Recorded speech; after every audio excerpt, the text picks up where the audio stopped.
यह खबर उत्तर प्रदेश के संभल में मिली एक ऐतिहासिक बावड़ी के बारे में है, जिसे राजा पृथ्वीराज चौहान की सेना से जोड़ा जा रहा है।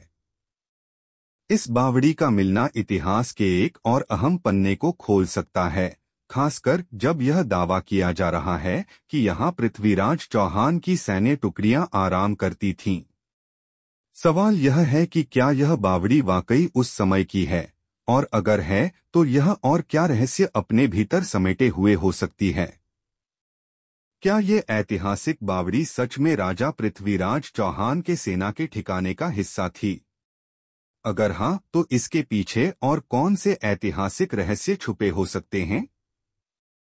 जानिए संभल की इस अद्भुत खोज में छिपी कहानी।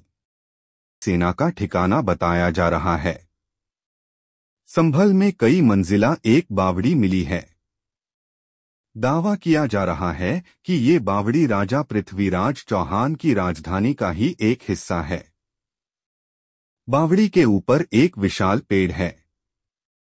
कहा जा रहा है कि उस समय ऐसी बावड़ी का निर्माण सेनाओं को आराम करने और उन्हें छिपाने के लिए बनाया जाता था।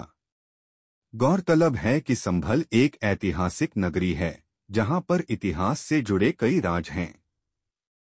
एक तरफ चंदौसी में बावड़ी सामने आई, तो अब संभल में कई मंजिला एक बावड़ी नजर आई है।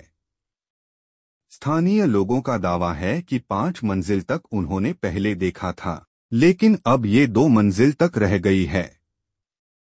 संभल की इस बावड़ी में न्यूज़ 18 इंडिया की टीम पहुंची तो हम भी हैरान रह गए कि जिस बावड़ी को लेकर संभल जिला प्रशासन इन दोनों चंदौसी में रात दिन एक किए हुए है, उसी कड़ी में इस बावड़ी को भी नजरअंदाज नहीं किया जा सकता।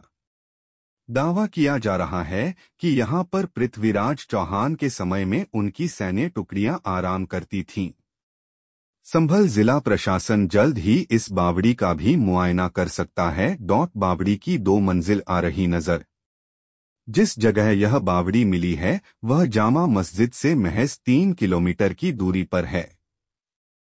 इसमें 2 मंजिल अभी नजर आ रही है, जबकि बाकी का हिस्सा जमीन में धंसा हुआ है। दावा किया जा रहा है कि इस बावड़ी का निर्माण सम्राट पृथ्वीराज चौहान की सेना के ठहरने के लिए बनाया गया था। यह बावड़ी खेतों के बीचों बीच है। जामा मस्जिद के पास मिले इस बावड़ी की भी खुदाई अब जिला प्रशासन करवा सकता है।